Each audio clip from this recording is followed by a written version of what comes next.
Sir দেখুন আমি কতগুলো টাকা পেয়েছি। আরে বাহ, অনেকগুলো টাকাই তুলেছ, এখন তোমার পালা।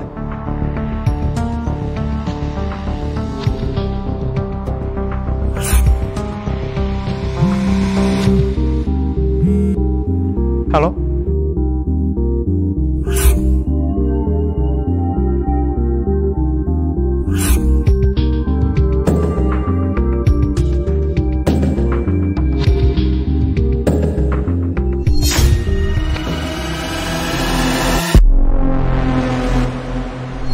জমির ফাইলগুলো সব কি সাইন করা হয়ে গেছে? হ্যাঁ ওইটা প্রায় শেষ পর্যায়ে।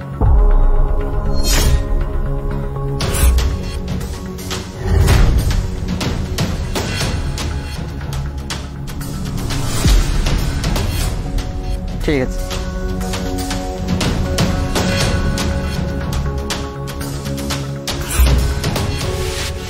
আরে স্যার দেখুন না, টাকা তো আমার প্লেটটা ভর্তি হয়ে গেছে।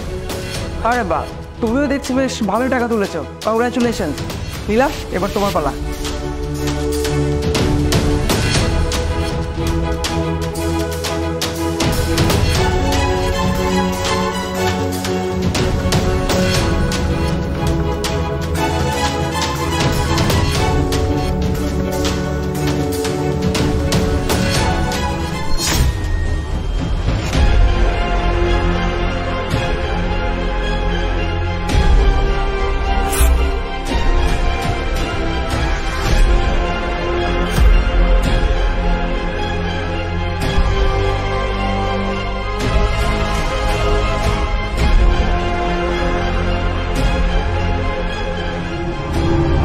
ভাই টাইম আপ।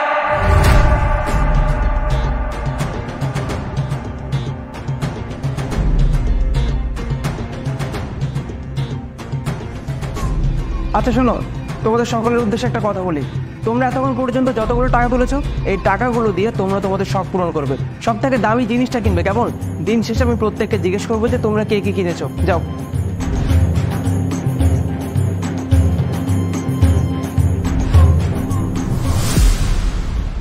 এতগুলো টাকা দিয়ে কি কেনা যায়, কি কিনলে খুশি হবে? পেয়েছি।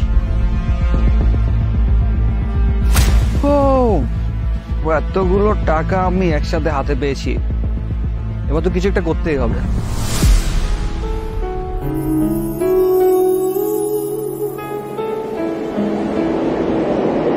তোমাদের সবাইকে যে টাকাগুলো দিয়েছিলাম, কে কে কিনছো আপনি বলো। স্যার এতগুলো টাকা পাওয়ার পর আমি চিন্তা করছিলাম যে আমি কি কিনবো আর কি কিনলে আমি আনন্দ পাবো।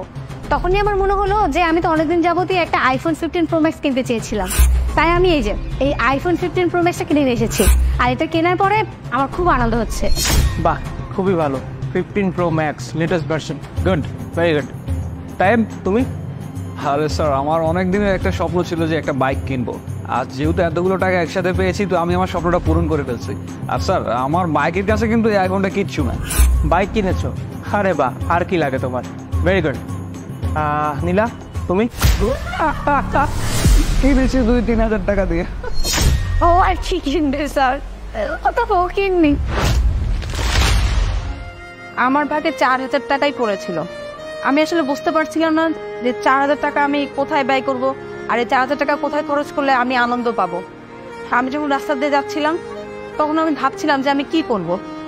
আসলে আমার 2 ভাই বোন মনে হয় ভুলে গেছে যে আজকে আমার বাবার জন্মদিন।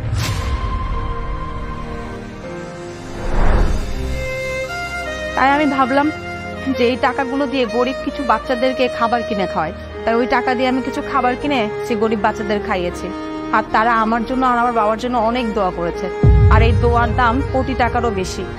আর উপর থেকে বাবা মা তো আমার জন্য দোয়াই করেছে। তাই সব থেকে বেশি আনন্দ আমিই পেয়েছি। সত্যি তোমার কথা শুনে খুব ভালো লাগলো।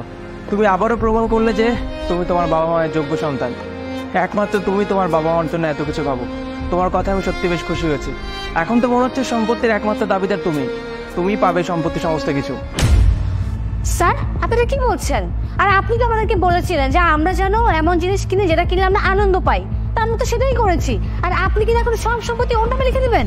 আরে স্যার, আপনি এসব কি বলছেন? আপনার কথার উপর ভিত্তি করে তো আমি জিনিসটা কিনলাম, আর এখন সব সম্পত্তি সে পেয়ে যাবে। এই চুপ করো, তোমরা আর একটা কথাও বলবে না। তোমাদের কি মনে হয় বলো তো? আমি কিছুই জানি না।